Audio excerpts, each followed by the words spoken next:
OK, on va maintenant faire la deuxième partie. Ce qu'on a vu précédemment dans le vidéo précédent, en fait, c'était la phase d'état d'équilibre. On y est encore, là. Je suis encore dans la même animation.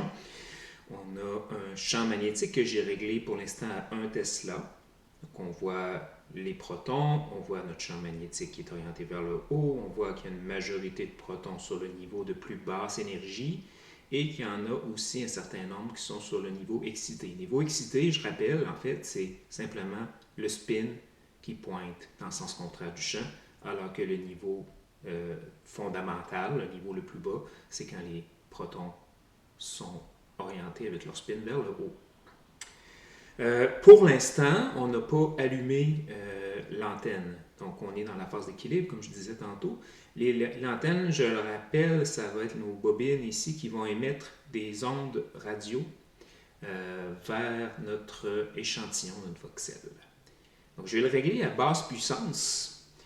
Et remarquez les paramètres ici de l'antenne, elle est réglée pour émettre à 60 MHz.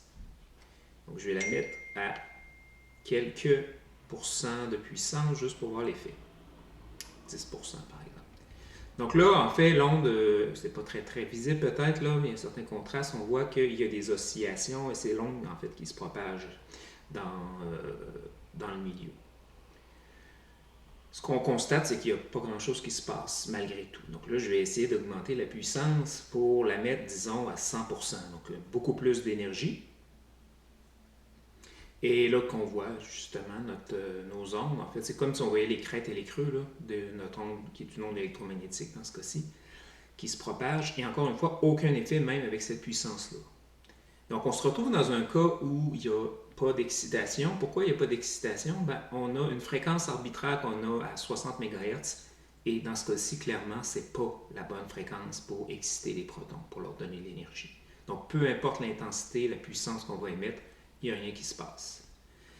Et pour comprendre pourquoi, ben, on peut se référer à notre petit case ici où on voit les niveaux d'énergie, on voit la séparation entre les deux niveaux d'énergie possibles des protons, et on voit la double flèche avec une ligne ondulée, ça représente l'énergie des photons, donc autrement dit l'énergie transportée par l'onde électromagnétique. Et quand on voit la flèche, on constate que l'énergie des photons est supérieure à l'énergie dont on a besoin pour aller exciter nos protons. Donc en fait, on émet une fréquence trop élevée. Regardez ce que je vais faire maintenant. Je vais rebaisser, en fait, je l'avais mis à 100%, je vais le remettre à très basse puissance.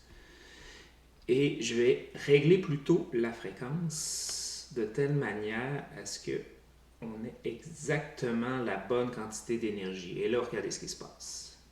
Là, tout à coup, on a les protons qui montent en grand nombre sur le deuxième niveau. Et on en a même par certains moments encore plus sur le niveau excité que sur le niveau fondamental. Remarquez en fait que ici, ce qui se passe, c'est que tant qu'on émet, on excite les protons, on les force, comme on peut le voir sur l'animation, à changer d'orientation, à se placer dans le sens contraire. Mais ils ne restent pas très longtemps comme ça. Aussitôt qu'ils sont dans leur niveau excité, ils vont ensuite réémettre des photons pour revenir à leur état initial. Dans ce cas-ci, on remarqué que l'animation est un peu... il y a un certain lag, là, mais c'est probablement juste un problème logiciel. Mais on peut quand même constater justement que les protons vont très souvent changer de direction, se placer dans le sens contraire, mais ils vont ensuite réémettre leur énergie. Donc ce qu'on voit là, les petites barres horizontales, ça représente les ondes qui sont réémises par les protons quand ils se désexcitent. Donc on anticipe un peu déjà la phase de relaxation qui va suivre. C'est qu'on excite les protons et ensuite ils vont se désexciter en réémettant leur énergie.